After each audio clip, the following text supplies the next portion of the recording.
بسم اللہ الرحمن الرحیم۔ میرا نام وجاہت علی شاہ ہے، ثوابی گاؤں سے میرا تعلق ہے اور میری اس طرح کی نشستیں قاسم علی شاہ فاؤنڈیشن کے بدولت چل رہی ہے۔ پنجاب میں ہماری نشستیں بہت زیادہ تھی، اب ہم نے اسی پیٹرن کا کام یہاں پر KPK میں سٹارٹ کر دیا ہے۔ پنجاب میں ہم لوگ مختلف سوسائٹیز کے ساتھ کام کرتے تھے، مختلف پلیٹ فارمز کے ساتھ کام کرتے تھے، مختلف جگہوں پہ جاتے تھے اور ہم لوگ سوچ پہ کام کرتے تھے کہ سوچ کو بدلو گے تو اپنے آپ کو بدلو گے۔ اگر آپ لوگ اپنا انداز نظر بدلو گے نا تو آپ لوگوں کے سامنے جو نظارہ ہے وہ خود بخود بدل جائے گا۔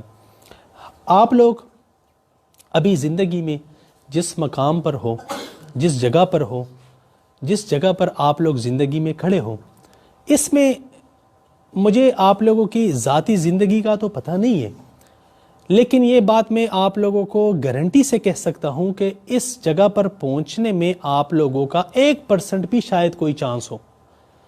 یہ غلطی آپ لوگوں کی نہیں ہے کہ آپ لوگ یہاں پر آج اس جگہ پر موجود ہو، لیکن یہ آپ لوگوں کی مکمل ذمہ داری ہے۔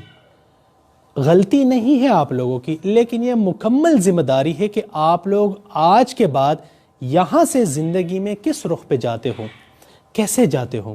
میں سمجھتا ہوں کہ ہم لوگ اگر زندگی میں ہم لوگ کسی بھی حالت میں پہنچ جائے، چاہے وہ بے بسی اور پسپائی کی انتہا ہی کیوں نہ ہو، ہمارے اگر ارد گرد صرف اندھیرا ہی ہو، ہمیں روشنی نظر ہی نہیں آ رہی ہو، ہمیں کچھ بھی نظر نہیں آ رہا ہو اور ہم زندگی میں بالکل سٹک ہو جائے، ایک جگہ پہ بالکل رک جائے، نہ آگے جا سکتے ہو نہ پیچھے جا سکتے ہو، تو میں سمجھتا ہوں کہ وہ ایک موقع ہے، وہ لمحہ جہاں پر ہم لوگ کھڑے ہوتے ہیں اور وہ وقت شکر کا مقام ہوتا ہے۔ کیونکہ ہر حالت میں شکر ادا کرنا چاہیے، کیونکہ شکر ادا کرنا چاہیے کہ میں آج یہاں پر اس ہال میں اپنے پیروں پہ یہاں پہ آیا ہوں۔ شکر ادا کرنا چاہیے کہ میں کم از کم سانس تو لے رہا ہوں۔ شکر ادا کرنا چاہیے کہ کم از کم میں نے ابھی سب نے پیٹ بھر کے کھانا کھا لیا ہے۔ ابھی جب ہم سیشن سے پہلے آ رہے تھے تو ماشاءاللہ آپ سارے کھانا کھا رہے تھے، تو شکر ادا کرنا چاہیے کہ ہم نے پیٹ بھر کے یہ کھانا کھا لیا ہے۔ شکر ادا کرنا چاہیے کہ نوالا جب منہ میں اندر جا رہا تھا تو مجھے کوئی تکلیف نہیں ہو رہی تھی۔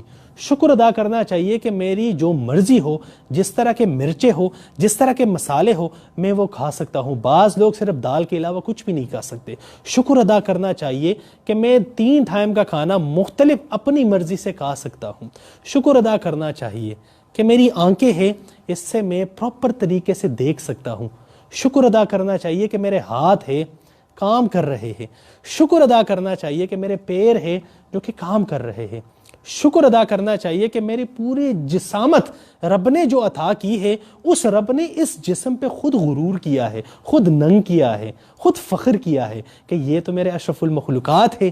لقد خلقنا الانسان فی احسن تقویم، لقد خلقنا الانسان فی احسن تقویم قرآن میں کہا ہے رب ذوالجلال نے۔ رب ذوالجلال نے یہ بھی کہا ہے، رحمان نے یہ بھی کہا ہے، رحیم نے یہ بھی کہا ہے، مالک یوم الدین نے یہ بھی کہا ہے کہ میں نے اپنے اس بندے کو جو یہاں پہ بیٹا ہے، اس بندے کو میں نے اپنے دونوں ہاتھوں سے بنایا ہے، یہ میرا شاہکار ہے۔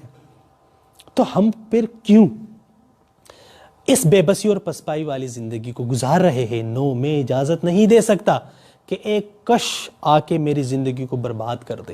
میں اجازت نہیں دے سکتا کہ ایک کش آ کے میری پوری کی پوری زندگی کو اپنے قبضے میں لے لے۔ میں اجازت دے ہی نہیں سکتا ان ساری چیزوں کو، کیونکہ میری اپنی ایک سوچ ہے، اگر نہیں ہے تو بنا لے۔ میں اجازت دے ہی نہیں سکتا اس بیکار چیز کو کہ وہ آئے اور مجھ پہ حاوی ہو جائے۔ اگر تھا تو تھوڑی سی کمزوری تھی، میری غلطی نہیں تھی، لیکن اب آج کے بعد میں اس چیز کو اس انداز نظر سے دیکھوں گا کہ یہ میری ذمہ داری ہے۔ 100% یہ میری ذمہ داری ہے کہ میں یہاں سے آگے زندگی میں کس سائڈ پہ جاؤں گا۔ ہم لوگ بعض اوقات اپنے آپ سے اتنے آبرو ہو جاتے ہیں، بے رخی اختیار کر لیتے ہیں اپنے آپ سے، کہ ہم لوگ پھر اپنے آپ سے پراپر طریقے سے بات ہی نہیں کرتے. ہم لوگوں کو اگر سب سے بری لگتی ہے نا تو وہ اپنی ہی ذات لگتی ہے, اپنا آپ ہی لگتا ہے. اس کی وجہ یہ ہے کہ ہمارے پاس چیزیں موجود ہوتی ہیں, ہمارے پاس ارد گرد اس طرح کے پیار محبت کرنے والے لوگ بھی موجود ہوتے ہیں, لیکن ہمیں وہ نظر نہیں آتے. ہمیں صرف اپنا آپ نظر آ رہا ہوتا ہے. جب اپنے آپ میں انسان اپنی نظروں میں گر جاتا ہے تو پھر وہ اس طرح راہ فرار اختیار کر لیتا ہے. تو کبھی کبھی وہ سہارا بن جاتا ہے کوئی کش وغیرہ کا, تو کش اس کے ہاتھ میں آ جاتا ہے, جو اس سے پھر اس کو لگتا ہے کہ میرے ہاتھ میں یہ چیز آئی ہے, بلکہ اس کے ہاتھ سے زندگی چلی جاتی ہے اس کے کرنے سے. تو بعض انسان کہتا ہے کہ یار میں اپنے لیے کیوں کروں. تو اگر اپنے لیے نہیں کر سکتے تو مجھے یقین ہے کہ آپ سب کے گھروں میں آپ لوگوں کے ماں باپ موجود ہوں گے, ان کے لیے کریں. کیوں؟ وہ جب رات کو آپ لوگ گھر جاتے تھے, جب یہاں سے باہر ہوتے تھے, تو جب جاتے تھے آپ لوگ وہاں پہ, تو آپ لوگوں کی کوئی راہ دیکھ رہا ہوتا تھا. ابھی بھی وہ لوگ آپ لوگوں کے انتظار میں ہوتے کہ یہ ہمارے چراغ ہے, ہمارے گھر کے تاج ہے, ہمارا سہارا بنیں گے. ایک صحابی, ہمارے صحابی کے منہ سے کلمہ نہیں نکلا جا رہا تھا. اب میں آپ لوگوں کو ماں اور والد کے بارے میں مقامات بتاتا ہوں کہ ہماری ماں, ہماری مائیں, ہمارے والدین, ہمارے باپ, ان کا مقام رب کی نظر میں کتنا بڑا ہے. اب ایک صحابی تھے, ان کے منہ سے نا کلمہ نہیں نکلا جا رہا تھا. یاد رکھنا, صحابی تھے لیکن منہ سے کلمہ نہیں نکلا جا رہا. صحابی کی بیگم نبی صلی اللہ علیہ وسلم کے پیچھے چلی گئی اور کہا کہ یا رسول اللہ آ جائے, بستر مرگ پہ ہے اور ان کے منہ سے کلمہ نہیں نکلا جا رہا. تو نبی صلی اللہ علیہ وسلم وہاں پہ آ گئے. نبی صلی اللہ علیہ وسلم نے کہا کلمہ پڑھو. تو صحابی نے کہا یا رسول اللہ نہیں پڑھا جا رہا. تو نبی صلی اللہ علیہ وسلم فوراً سمجھ گئے اور کہا کہ ان کے ماں باپ میں کوئی ابھی حیات ہے, کوئی زندہ ہے. تو انہوں نے کہا کہ ماں زندہ ہے. کہتے ہیں فوراً بلا لو ان کی ماں کو. جب ماں آ گئی تو ماں سے کہا آپ ان سے ناراض ہو؟ کہتی ہاں میں ان سے ناراض ہوں. کہتے ماں نے کہا کہ یہ بہت تہجد گزار ہے, یہ نمازیں بھی پڑھتا ہے, یہ زکوٰۃ صدقات بھی عطا کرتا ہے, یہ بہت نیک بندہ ہے, یہ میرا بچہ بہت نیک ہے, لیکن یہ جب بھی مجھ سے بات کرتا ہے تو بدتمیزی سے کرتا ہے, جب بھی مجھ سے بات کرتا ہے تو مطلب غصے والے انداز میں کرتا ہے, اس کو میں نظر ہی نہیں آتی, اس کو صرف اپنا آپ ہی نظر آتا ہے. تو رسول اللہ نے کہا اگر میں اس کو آگ میں جلا دوں تو کیا آپ اس کی سفارش کرو گی؟ تو ماں ہے, ماں تو ممتا بول اٹھتی ہے, پھر ماں کی ممتا بول اٹھی. تو ماں نے کہا کیوں نہیں کروں گی, بیٹا ہے میرا. تو رسول اللہ صلی اللہ علیہ وسلم نے کہا کہ اگر آپ اس کو ابھی معاف نہیں کرو گی تو یہ قیامت تک اللہ کی آگ میں جلے گا. ماں نے جیسے ہی معاف کیا تو صحابی کے منہ سے کلمہ نکل گیا اور وہ فوت ہو گئے. اب آپ یہ خود اندازہ لگا لیں کہ صحابی منہ سے کلمہ نہیں نکلا جا رہا, نبی سرکار دو عالم صلی اللہ علیہ وسلم بیٹے ہیں, سفارش نہیں چل رہی ہے نبی کی. اب آپ یہ اندازہ لگا لیں کیوں؟ کیونکہ ماں ناراض ہے, ماں ناراض ہے. ہم لوگ اپنے اعمال سے کہیں یہ تو نہیں کر رہے کہ اپنے ماؤں کو وہ دکھ پہنچا رہے, ایسا تو نہیں ہے کہیں.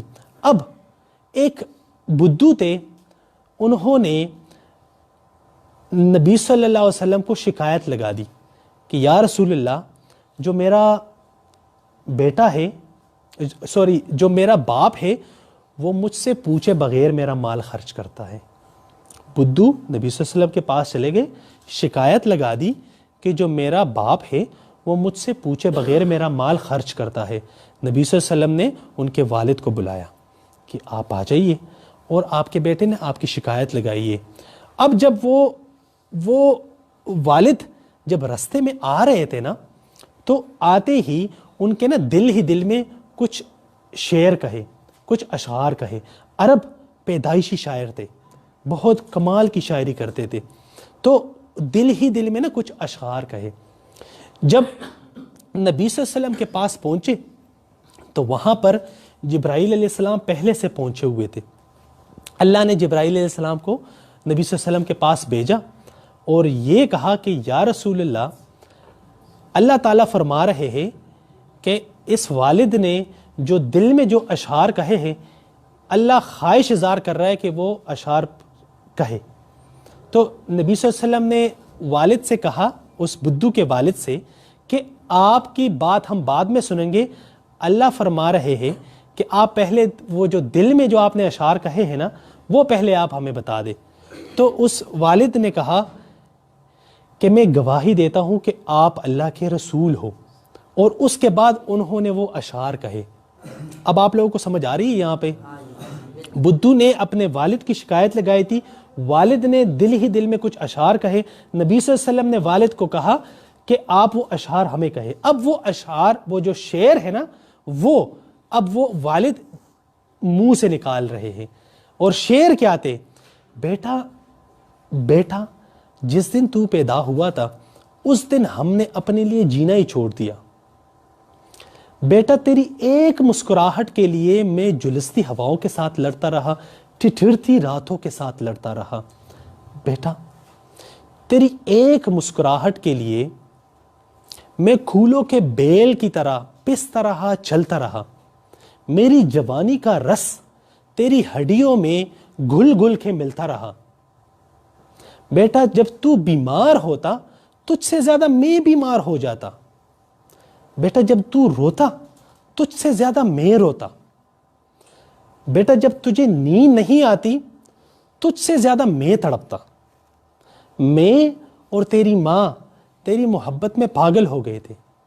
میں اور تیری ماں تیری محبت میں دیوانہ ہو گئے تھے.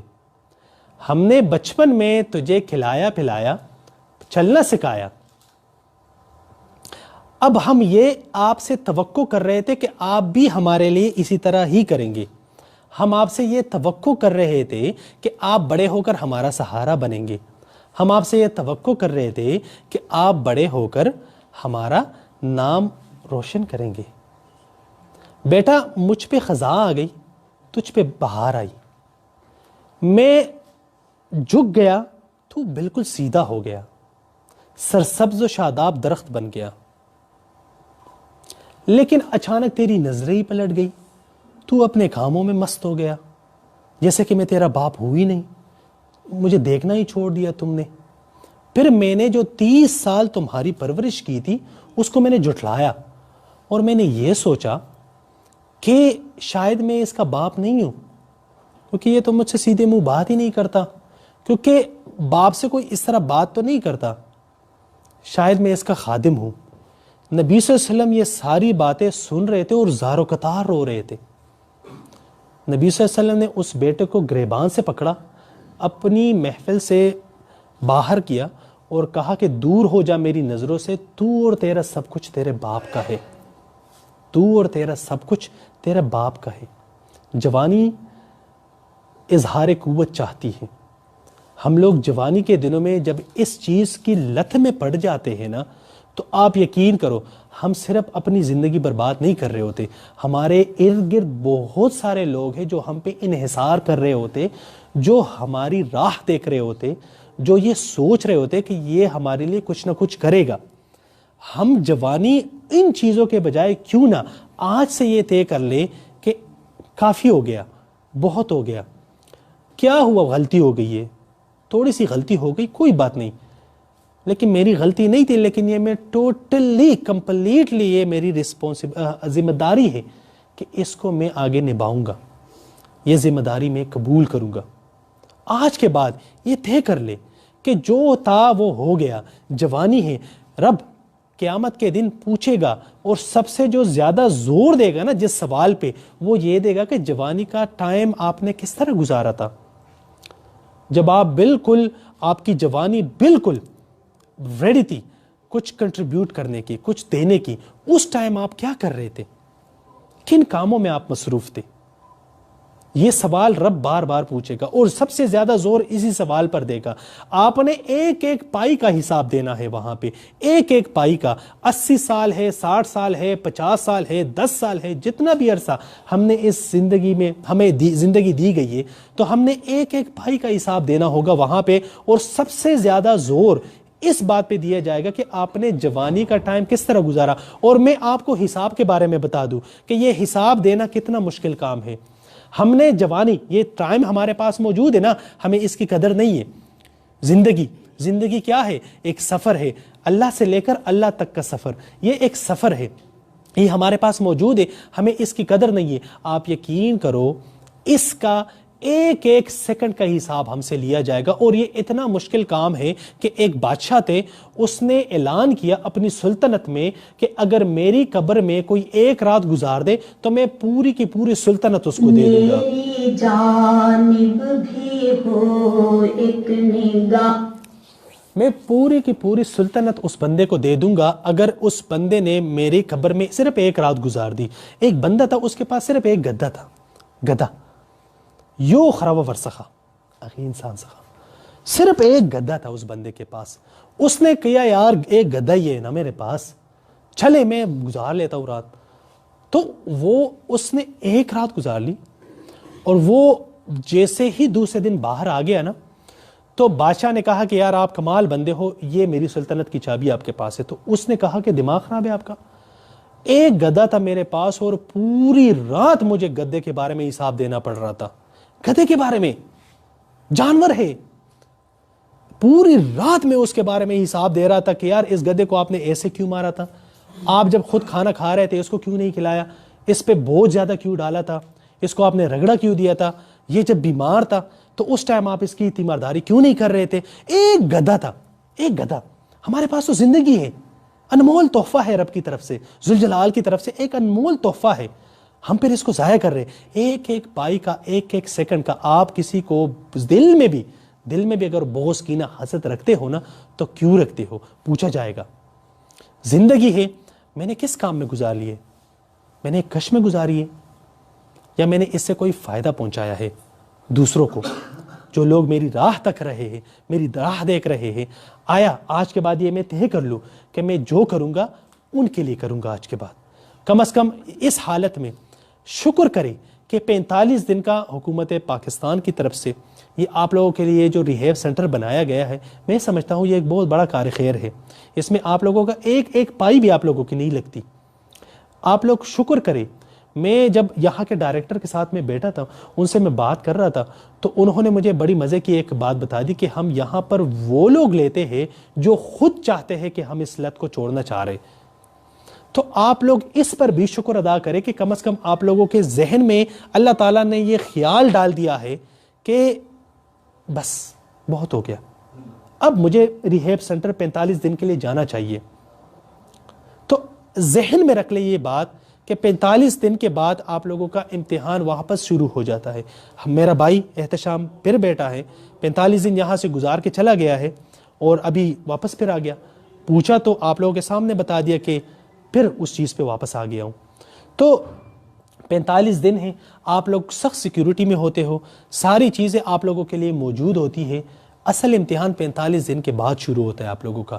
یاد رکھنا یہاں پر جو باتیں ہو رہی ہے، یاد رکھنا ایک ایک رات آپ لوگوں نے کتنی مشکل سے یہاں پہ گزاری ہے، یاد رکھنا آپ لوگ کتنے ٹھنڈے پانی کو استعمال کرتے ہو یہاں پہ، یاد رکھنا کس طرح کی خوراکیں آپ لوگوں کو دی جاتی ہے، ساری چیزیں یاد رکھو۔ جب آپ لوگ 45 دن بعد یہاں سے چلے جاؤ نا، تو یہ ایک دوسرے کا ساتھ بھی نہ بھولنا، یہ نہ بھولنا کہ یار میں نے 45 دن، اب میں آپ لوگوں کو زیادہ تر میرا یہاں پر آنا جانا لگا رہتا ہے۔ تو پچھلی دفعہ جب میں آیا تھا تو میں نے یہاں پر کافی لوگ میرے پاس آ گئے کہ یار ہمارے لیے کچھ کر دے، ہم یہاں سے جانا چاہتے، ایک ایک ہفتہ ہو گیا تھا ان کو۔ تو اب آپ یہ بھی یاد رکھ لیں کہ اگر آپ لوگوں نے یہ فیصلہ کیا ہے، اس پر ڈٹے رہے، اس پر قائم رہے۔ 45 دن کے لیے نہیں، بعد میں بھی 45 دن تو گزر جائیں گے، آپ لوگوں کی سیکیورٹی ہے، آپ لوگ باہر نہیں جا سکتے۔ تو یہ جتنی بھی باتیں ہو رہی ہے نا، اس میں ایک چیز آپ لوگ سیکھ لیں اور وہ ہے ثابت قدمی، اس میں ایک چیز آپ لوگ سیکھ لیں اور وہ ہے استقامت، اس میں ایک چیز آپ لوگ سیکھ لیں اور وہ ہے مستقل مزاجی۔ یہ ساری چیزیں آپ لوگ یہاں پر یہ چیزیں سیکھ لیں کہ نہیں، میں اور اس چیز کو مزید نہیں کر سکتا، میں اس چیز کے لیے مزید اجازت اس چیز کو نہیں دے سکتا کہ یہ آخر میری زندگی تباہ کر دے، میں اس چیز کی اجازت دے ہی نہیں سکتا۔